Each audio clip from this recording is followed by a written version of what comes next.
Hello good morning students. आज class 10 में biology science में बहुत ही महत्वपूर्ण टॉपिक है जो आपके बोर्ड एग्जाम में कई बार पूछा भी गया है और पूछा भी जाता है।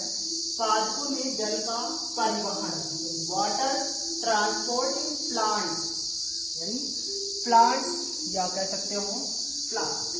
बहुत से पादपों में पानी का परिवहन कैसे होता है, यानी पादप कैसे पानी को लेते हैं। तो क्या होता है कि जो जल होता है मूल रोमों द्वारा पौधों में अवशोषित किया जाता है और उस अवशोषित जल में ही घुले घुले लवण खनिज आदि होते हैं जो पौधे के एक भाग से पौधे के पत्तियां, तना या संपूर्ण शरीर में पहुंचता है। तो जो पादपों में जल का परिवहन है यानी वाटर ट्रांसपोर्ट इन प्लांट्स में है जो वो तो प्रोसेस में होता है मूल रोमों द्वारा जल का अवशोषण और दूसरा है जड़ में पानी का संवहन।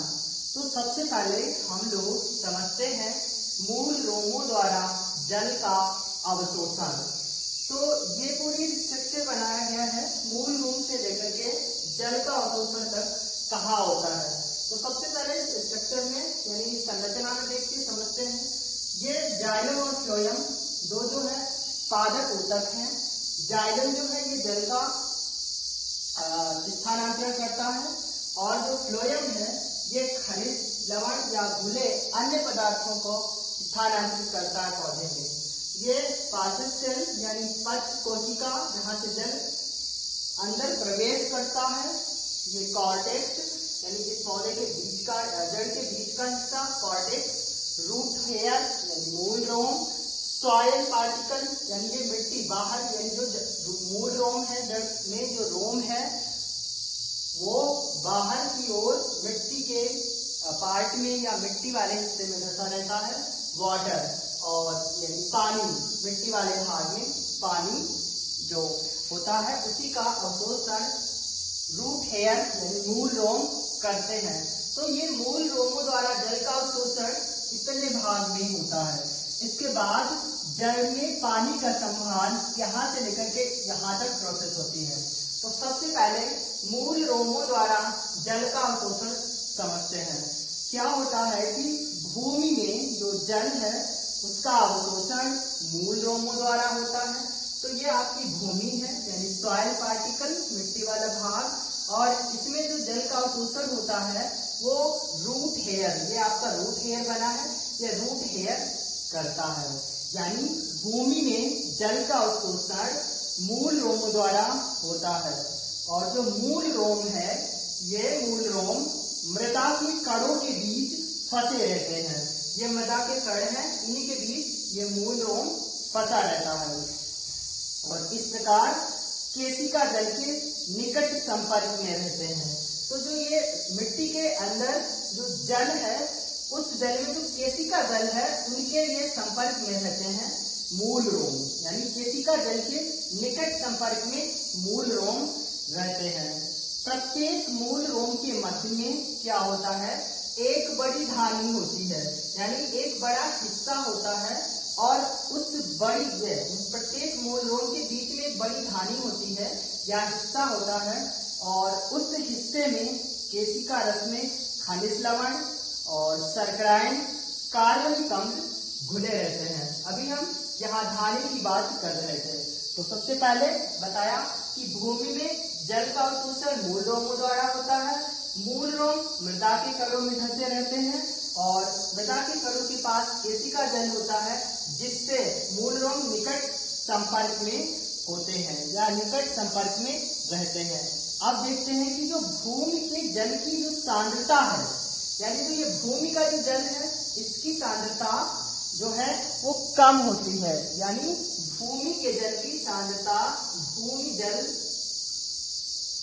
की सांद्रता कम होती है और जो मूल रोम के अंदर जल होता है यानी जो कोशिका रस, क्योंकि मूल रोम के अंदर कोशिका रस भरा होगा तो कोशिका रस की सांद्रता यानी कोशिका रस की सांद्रता अधिक होती है।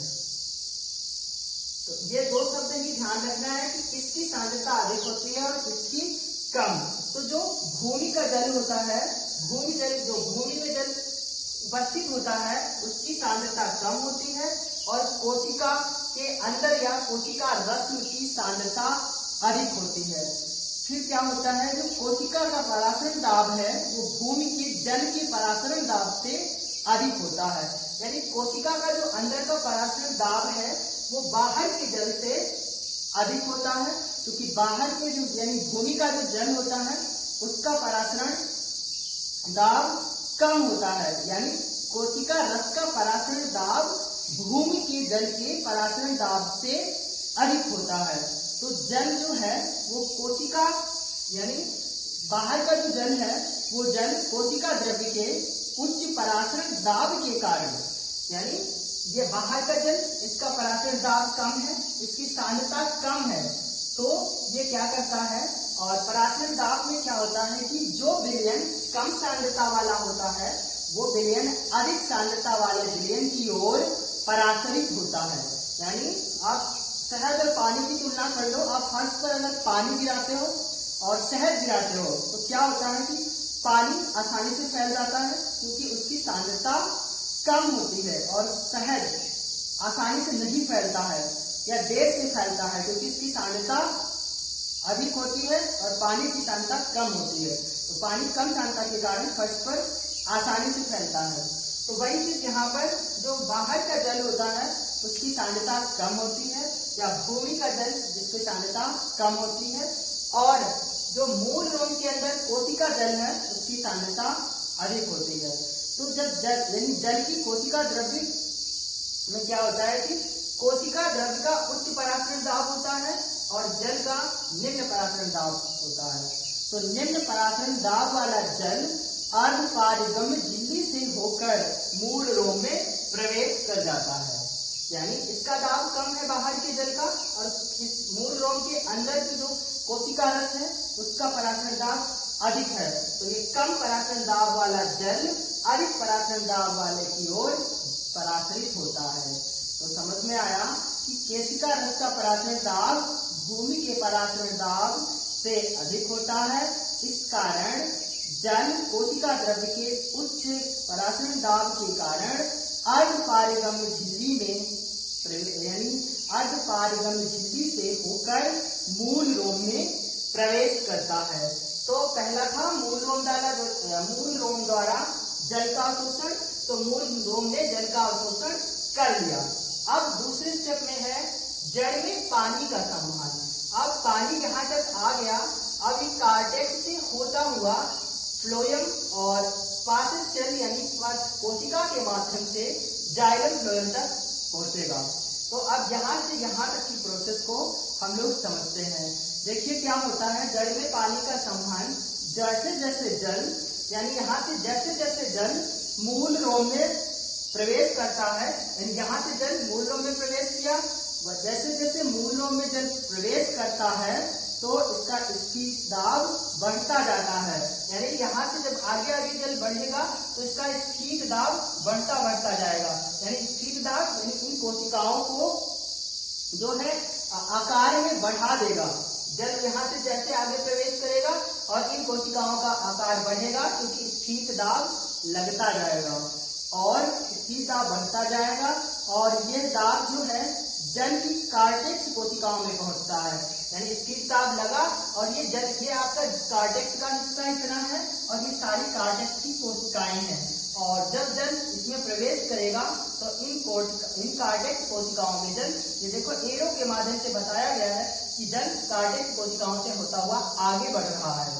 तो जब मूल रोम से जल कार्टेक्स कोशिकाओं में पहुंचेगा और जल एकत्रित होने से क्या होगा, कार्टेक्स की कोशिकाएं पूर्णतः स्फीत हो जाती हैं। जल इन कार्टेक्स की कोशिकाओं में इकट्ठा होगा और कार्टेक्स की कोशिकाएं पूर्णतः स्फीत हो जाएंगी, यानी आकार में बढ़ जाएंगी या आकार में फूल जाएंगी। तो ये कार्टेक्स कोशिकाएं आकार में फूल जाएंगी या स्फीत हो जाएंगे, और इनकी जो लचीली भित्तियां हैं यानी इन कोशिकाओं के अंदर की जो इनके अंदर लचीली भित्तियां उपस्थित हैं, ये लचीली भित्तियां कोशिकाओं के अंतर द्रव्य पर दबाव डालती हैं। तो इनके अंदर जो द्रव्य भरा है इन्हीं पर ये दाब देती हैं, यानी ये दबाव का काम करती हैं और दाब डालती हैं, जिससे जल धीरे धीरे करके कहाँ पहुंचता है, जाइलम ऊतक तक। यानी धीरे धीरे जल जो है जाइलम वेसल्स में पहुंच जाती हैं। यानी जाइलम्स के ये कोठे बने हुए हैं, वेसल्स बनी हुई, इन जाइलम की वेसल्स में जल धीरे धीरे पहुंच जाएगा और जल जाइलम में पहुंचने के बाद फिर क्या होता है, कार्टेक्स कोशिकाएं पिचक जाती हैं। जब एक बार जल पहुंच जाता है फिर ये कार्टेक्स कोशिकाएं जो स्फीत हुई थी यानी फूल गई थी फिर पिचक जाएगी, फिर पुनः मूल रोम जो है यहाँ से जल अवशोषित करेगा मृदा से और फिर यहाँ आएगा, फिर ये कार्टेक्स कोशिकाएं फूलेगी, यानी इन कार्टेक्स कोशिकाओं की अंतावृत्ति जो है या लचीली भित्तियां अंतर द्रव्य में दबाव डालेंगी, जिससे क्या होगा, जल फिर आगे बढ़ता हुआ जाइलम में जाएगा। इस प्रकार से ये प्रक्रम क्रमानुसार चलता रहेगा और फिर क्या होता है कि जो जल है वो तने के कुछ हिस्से तक पहुंच जाता है। यानी ये जल जो है जाइलम में जाकर के तने के कुछ हिस्से में पहुंचेगा, पूरे हिस्से में नहीं, क्योंकि पूरे हिस्से में पहुंचने के लिए उसे मूल दाब की आवश्यकता होती है। वो हम आगे पढ़ेंगे कि मूल दाब क्या होता है, यानी रूट प्रेशर या मूल दाब क्या होता है, क्योंकि पूरे हिस्से में शरीर के विभिन्न भागों में पहुंचने के लिए मूल दाब की आवश्यकता होती है।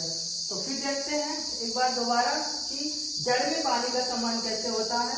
इतना समझ में आया था कि मूल रोम द्वारा जल का अवशोषण, तो मूल रोम तो यहाँ जल अवशोषित कर लेता है, यानी कम सांद्रता वाले जल को जो है अधिक सांद्रता की ओर विस्तृत हो जाता है। तो कम सांद्रता वाला जल जो था वो वातावरण का था, तो रूट के अंदर जो कोशिका रस था वो उसकी सांद्रता अधिक है, उस कोशिका रस ने बाहर के या वातावरण के रस को यानी परासरण द्वारा ग्रहण कर लेता है। इसके बाद जड़ में पानी का संवहन होता है। तो जब जैसे जैसे जल मूल रोम में प्रवेश करता है यानी इसका स्फीत दाब बढ़ता जाता है। जब जल इसमें प्रवेश करेगा तो इसका स्फीत दाब बढ़ेगा और स्फीत दाब बढ़ने के साथ साथ यह दाब क्या करता है, जल को कार्टेक्स की कोशिकाओं में पहुंचाता है।